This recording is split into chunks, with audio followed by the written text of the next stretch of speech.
Welcome sa Dries TV. Kung interesado ka sa ganitong news, huwag kalimutang isubscribe ang ating YouTube channel. Maraming salamat! Welcome back again sa ating YouTube channel mga kakimpaw. And sa update natin ito, ang pag-uusapan natin ay tungkol sa mga importanteng kaganapan kina Kim and syempre kay Paula Avellino.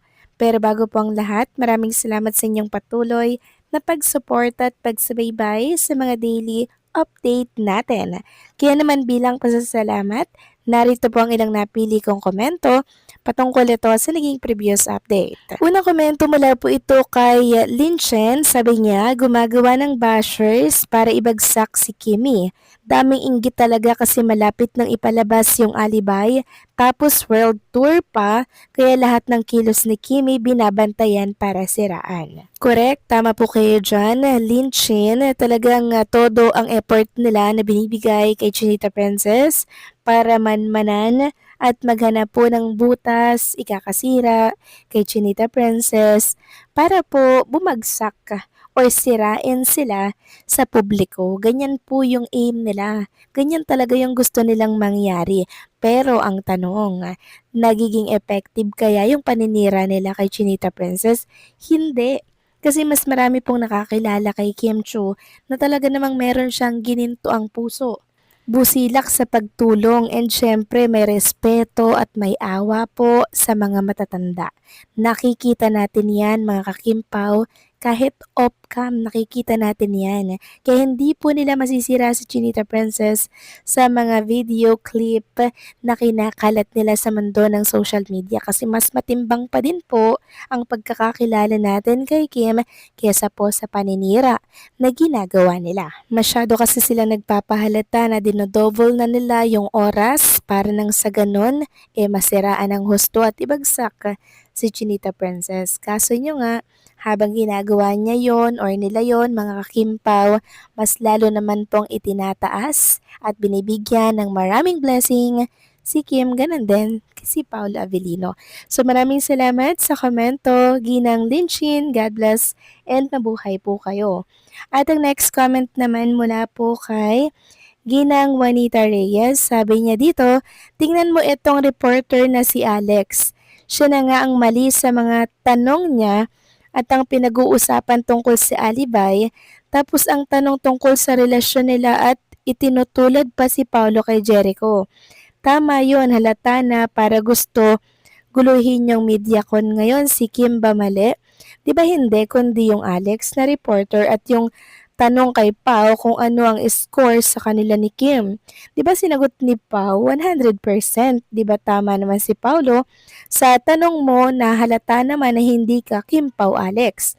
Kaya mga Kim Pao, alam na ninyo yung dapat na huwag panoorin sila alang-alang sa Kim Pao. Baka mainis lang tayo, God bless. Maraming salamat po sa komento, Ginang Juanita Reyes. Tama po kayo dyan, ano? Very personal na po kasi yung kanyang katanungan. Kaya po ganun din yung sinagot ni Kim and ni Paulo Avellino. Kaya bakit po siya magrereklamo na binastos daw siya ni Kim and ni Paulo Avellino, di po ba? So kasi pinagtatanggol lang nila yung kanilang karapatan na wala na po kasi sa wisyo or direksyon yung kanilang katanungan na dapat ay sa di-alibay lamang, pero personal na po yung tanungan nila tungkol sa relationship ni Kim and Paulo na iniingatan po nilang dalawa. Privacy po kasi mga kakimpaw ang masisira dito sa oras na sagutin ng totoo yan ni Paulo. Kaya sana wag silang magle-level po ng urgency mga kakimpaw dahil may karapatan si Kim and Paula Avellino na tumanggi para dito sa kanilang privacy. Hindi sila nagpa-mediacon para po sa kanilang personal na buhay, nagpa-mediacon sila para po sa di-alibay. Yun talaga yon mga kakimpaw. So maraming salamat sa komento, Ginang Juanita Reyes. God bless and mabuhay kayo. So ito na nga pag-usapan na natin mga kakimpaw, mga topic na nakalap natin sa gabing ito at unahin na nga nating pag-usapan ng pagtatanggol ni Cheche kay Chinita Princess sa katapos lamang na issue tungkol sa mami ni Marco. Sabi po dito ni Cheche, alam nyo guys, sa pag-host kasi merong ganito. Kung tungkol sa sitwasyon kung bakit nalaktawan ni Kim Chu ang mama ni Marco sa isang hosting segment, maraming posibleng dahilan. Pero kadalasan ito ay hindi personal at may kinalaman sa production o timing. Narito ang ilang posibleng rason. Number 1, timing constraints, segment timing. Sa live show o tape segment, may strict na oras ang bawat bahagi. Posibleng nilaktawan ang mama ni Marco dahil kulang sa oras at kailangang tapusin ang ibang bahagi ng program. Number 2, production decision, scripted flow. May mga segment na scripted o nakaplan ang production team. Hindi ito personal kay Kim. Pwedeng script na ang focus sa ibang bahagi kaya hindi nasama ang introduction ng mama ni Marco. Number 3, oversight, human error. Sa live hosting, kahit gaano ka experience, pwedeng may nakaligtaan na tao o detalye. Hindi ito nangangahulugang may malasakit o disregard, kundi simpleng pagkakamali habang nag-host. Number 4, guest preference or privacy. May pagkakataon na ang pamilya ng guest tulad ng mama ni Marco ay hindi gustong masyadong ma-feature sa TV. Posibleng sinunod lang ni Kim Chu ng production ang kanilang gusto para sa privacy. Sa kabuuan, hindi talaga natin alam ang eksaktong dahilan, maliban na lang kung may official statement ng show o kay Kim. Madalas, ang mga ganitong sitwasyon ay production-related, hindi personal na aksyon ng host. Tips sa ganito mga moment, viewers kadalasan nag-overthink pero sa likod ng camera maraming factors ang pwedeng makaapekto sa decisions sa show. So sana nalinawan na po lahat ng bashers na maraming dapat isaalang-alang kung bakit nangyari yun. Kaya wag basta-basta manghusga.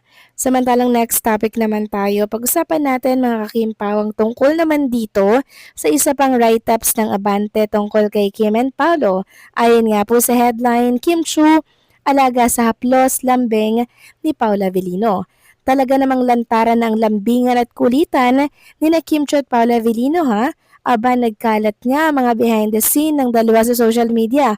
Makikita nga sa Instagram series of videos na inilabas ang Dreamscape Entertainment na kung saan nakitang-kita nga ang pagiging clingy at sweet ng Kim Pao.